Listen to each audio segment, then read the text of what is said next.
Welcome to another installment of our 2020 Virtual Global and Community Engagement Conference, formerly known as D80. The conference is a dialogue and celebration of our efforts to solve issues that confront the world's poorest 80%. Traditionally, it's a one-day conference featuring multiple in-person panels and breakout sessions. But this year, the conference is being delivered virtually throughout the month of October, including a lecture series, a Rosé Gallery exhibit, a walking tour, and a series of online interviews with local and global change makers throughout the Michigan Tech community. My name is Darnisha Slade, and I am on the conference planning committee. And today I have the pleasure of interviewing Jessica Geroux, and I'm going to let her introduce herself. She is an alum of Michigan Tech, and I'll give her a few minutes to introduce herself and share whatever she'd like to share. Hi everyone, my name is Jessica Geroux. I graduated from Tech in the fall of 2018 with a bachelor's in mechanical engineering. And then I spent this last year in Argentina as a young adult in global mission. So it's also known as a YAGM for short, of the 2019-2020 Argentine Uruguay cohort on behalf of the Evangelical Lutheran Church of America.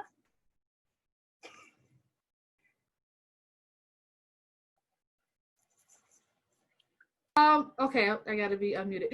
What did you do? Tell me a little bit more about your background and what you did as a student at Michigan Tech. What type of things were you involved with? Okay, so while I was at Tech, I was heavily involved in the Society of Women Engineers. So I went on to be the vice president, or president-elect and president. So a 2-year commitment. And otherwise, I was a general member of NSBE, National Society of Black Engineers. Yeah, again, with both those organizations, I really learned how to be an ally, but also just how to be vocal and do the work, as I'll explain today. Yeah, I think that's about it. Wonderful. Well, we're excited to have you back, at least engaged with Michigan Tech. And you have an open invitation at any time to be involved with Michigan Tech. So tell me a little bit, if you want to take a few minutes to tell me a little bit about this journey that you did with the project in Argentina. If you'd like to just take a few minutes and tell me how that came about for you and what was the mission or the goal while you were in country. So for my placements themselves, it's under the YAGM program, and that program was started by the Evangelical Lutheran Church to really teach the importance of accompanying partners abroad, so different churches, different communities, while inviting those who participated on a journey of self-reflection. So again, the focus is really walking alongside an accompaniment. So it's not saying, hey, this is what I'm going to do. It's saying, what are your needs? How can I help you? But it's not only that, oh, I get to serve someone else, it's they serve me. It's that it's, very much an interwoven relationship that is built through this program. So personally for me, I had 2 different site placements. I didn't know what they were going to be. Again, you interview, you get assigned to just a country. And then from there, they kind of figure out where the need is, how your skills, it's almost, I don't want to say it, but it's similar to Peace Corps, just shorter.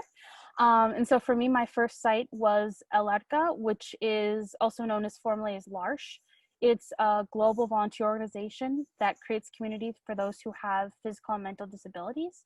And so basically I, every week worked in a workshop that sold products to the neighborhood as well as others outside of the community to generate income that the community could use. And then my second site was a local parish, one of the ELCA partner churches.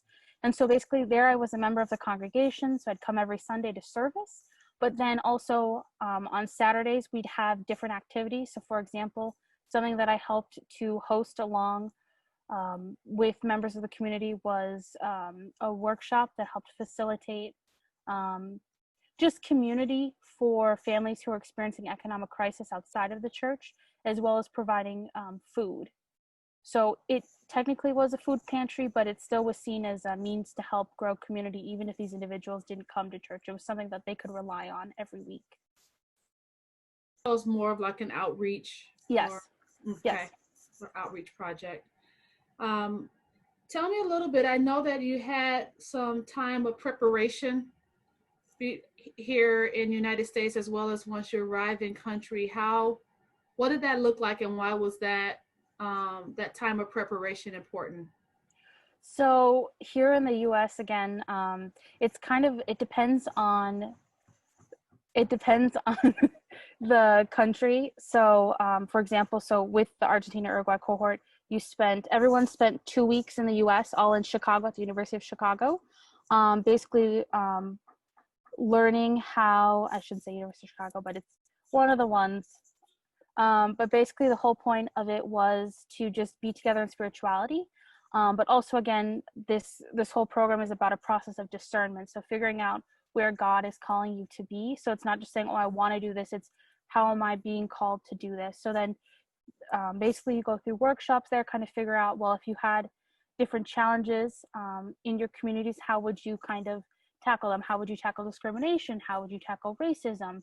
How would you tackle issues of social class? Because again, you're not always confronting these things, and maybe you are back in the US, but you might just not be talking about them. So it really helped start a dialogue just so that if it happened, which most likely it will in your placement, you're not surprised by it, and you learn how to cope with it, and you learn how to grow from it.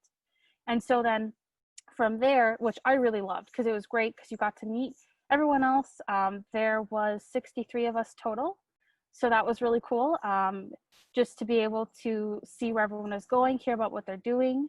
But then also when you moved in country, you stayed 2 weeks with your cohort. And so from there, for example, all of us had some form of Spanish, whether it was in school, just in life. But then you actually, for example, in Argentina, they speak Castilian, which is a little different. And so for a lot of us, we had formal training. And so then from there, we also learned how to go out, how to talk to people, how do you ask for things, adapting to culture. So it's not just that whole thing of spirituality. It's also, how are you going to survive in the Right. country that you said, okay, you want me to go here? I'll go live here. How do I do that? Yeah. So I'm sure that time of just practicing before you kind of took a deep dive into the communities was really, really important and impactful. Yes. Yeah, cool. So tell me, how did this project or this experience connect with the mission of the Global and Community Engagement Conference, which is essentially a dialogue and celebration of our efforts to confront the issues of the world's poorest 80%, and or our theme this year, which is the pursuit of social equity and representation.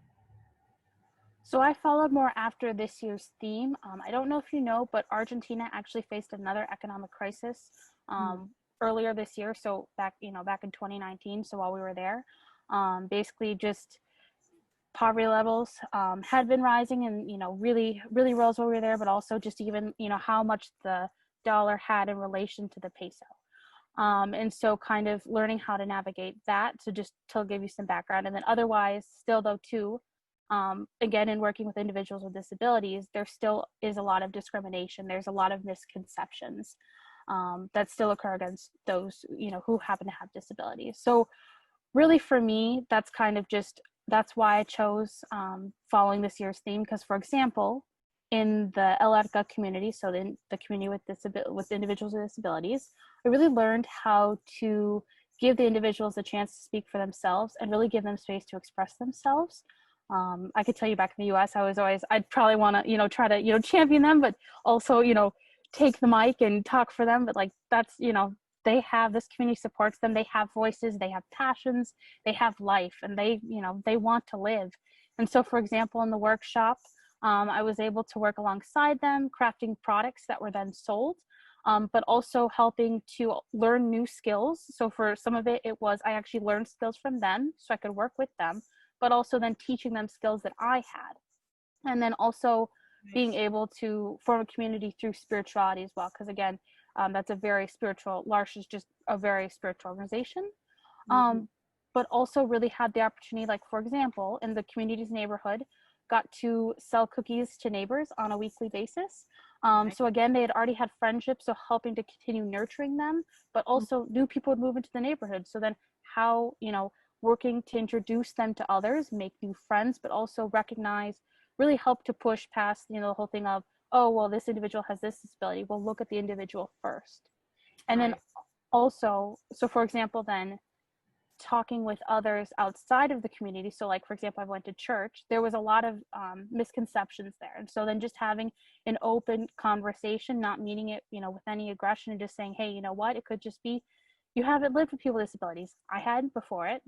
And then on the other hand, in the local parish, in the local church, working with people who, are suffering from the economic crisis, really listening to them, instead of just assuming what they need. I didn't know that.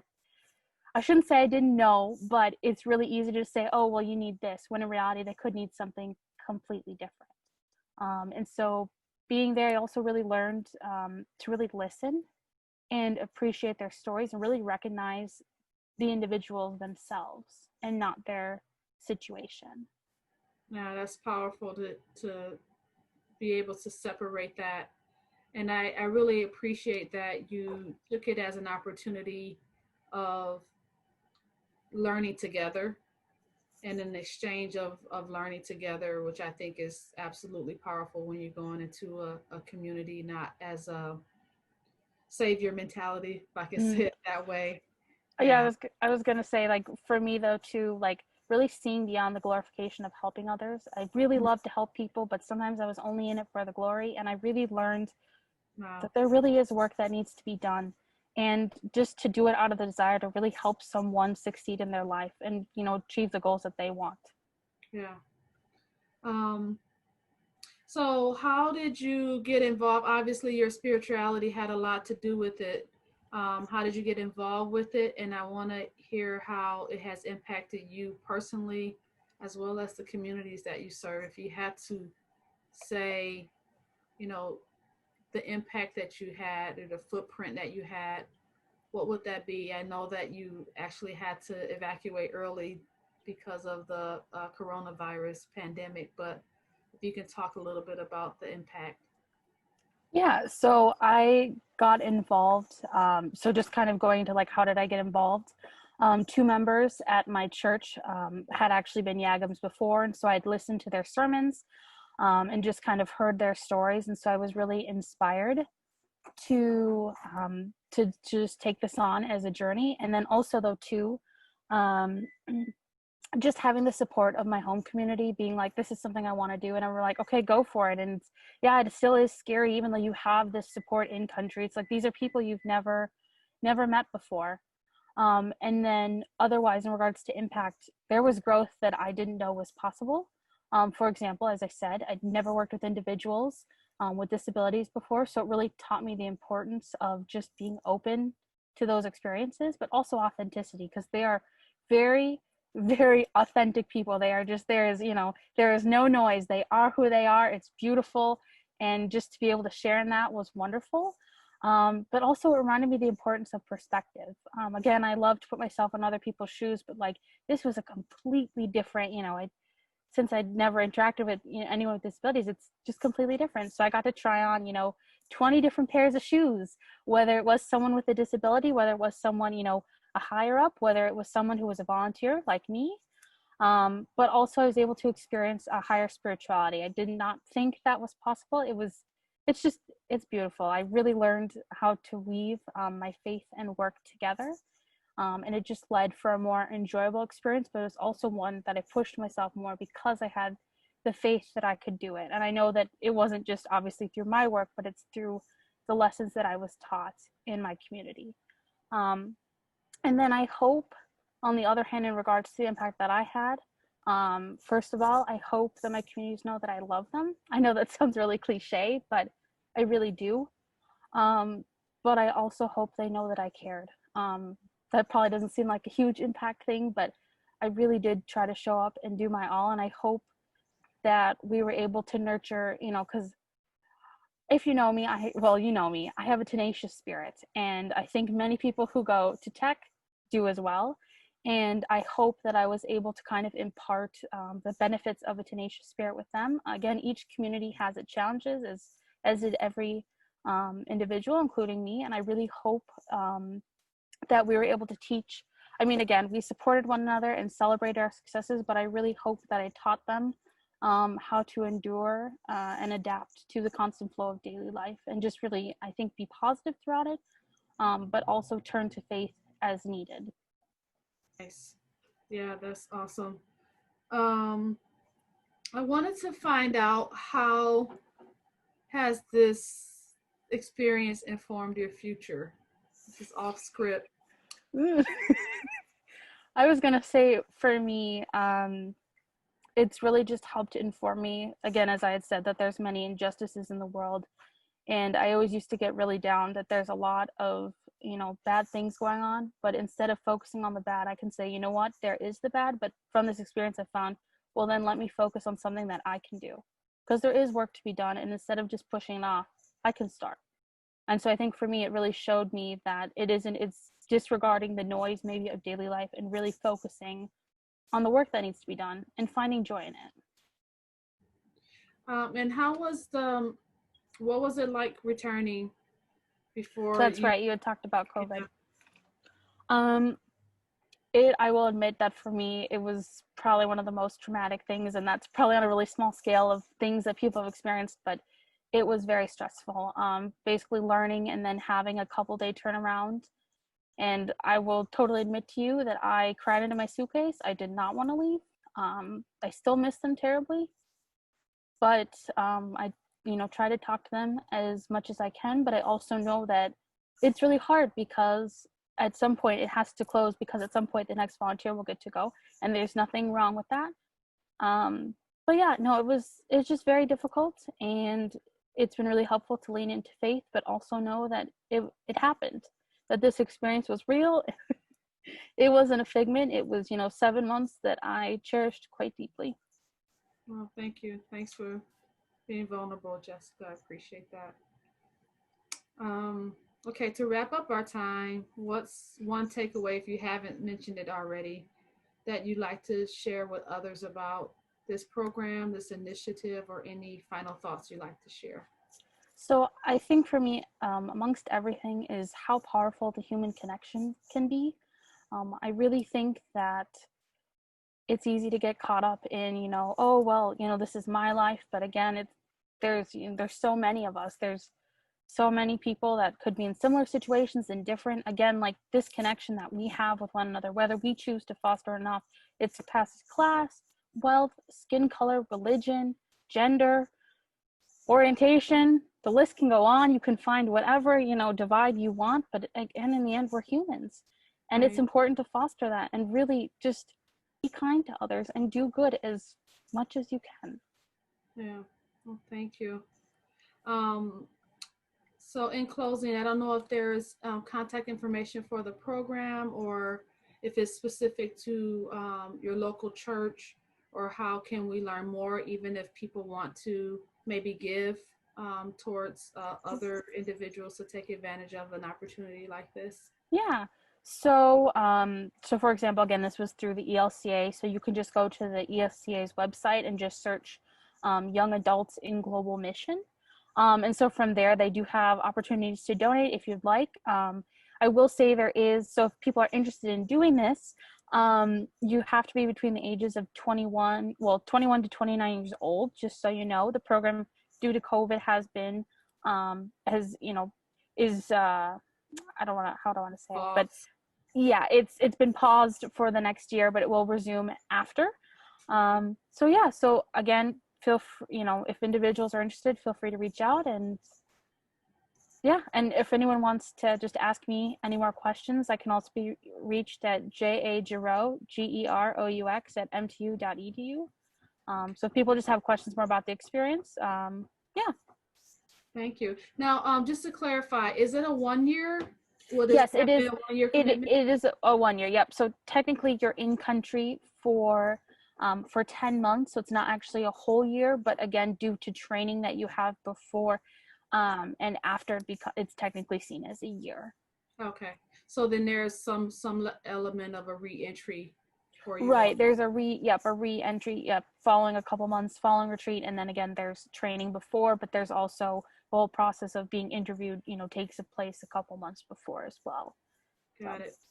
Okay, great. I'm sorry, one more question. That's okay. Application process. Oh, yeah. Okay. I was going to say, okay, so again, it's just it's a simple application. That's never how it works. But you start with application. I'm trying to remember now. Oh my goodness. I think again, you kind of state like why you'd want to serve. You don't have to have a religious background, but you have to be open to serving in a religious community, because it's basically, the partners are religious. And then otherwise, again, you just have to meet that age requirement. And then there's a process called DIP, which is basically, I should say before that, there is a phone interview. And then from there is then an in-person interview, which is called DIP. And I'm not going to get into that. So if people are going to apply, they'll learn more about what that is. Okay. Then from there, the placement's given. And then otherwise, you then have orientations in the U.S. and in the country of, whatever country that is assigned to you. And again, I don't know really how, because again, returning to the U.S. didn't play out how it normally does. So it's kind of, I can't really tell you how the end of it goes, but that's at least basically the application process. All right. And is it self-funded, or how does that part work? That's a good thing to bring up. So for the YAGM program, you have to, I shouldn't say you have to, but you're asked to raise $5,000. Okay. And so the whole thing is like you basically get hired on, I believe around March was when I learned, and then I didn't learn about my placement until June. So again, it just really depends. But yeah, so basically you're just asked in that time. So once you figure out, what cohort you've been a part of, you are asked to then raise $5,000. You are, they kind of help you. You can have a site. They have a website you can set up. Otherwise, you just ask for donations, whether at churches. You can even ask to be partnered with the church, but you don't have to get the $5,000. They just encourage it, and there really isn't no real deadline to, because, for example, people were receiving donations while they were in their site placement. But again, for example, it costs $15,000 to send each volunteer abroad. So it's just kind of helping, do your part to kind of say, hey, like I have skin in the game. Like I'm, it's not just I'm doing this because I don't know what I want to do. It's doing it because I'm serious about this. I'm committed. Yeah. Okay. So you pretty much used it as a gap year sort of experience from completing Michigan Tech. Okay. Great. Well, thank you for your time today. Thank you for this opportunity. Yeah. And thank you all for joining us for this interview. Be sure to check out all of our interviews with other change makers. Simply go to mtu.edu and enter Global and Community Engagement Conference into the search tab. Thanks again for joining us, and have a wonderful day, evening, morning, whatever time of day it is for you. Bye.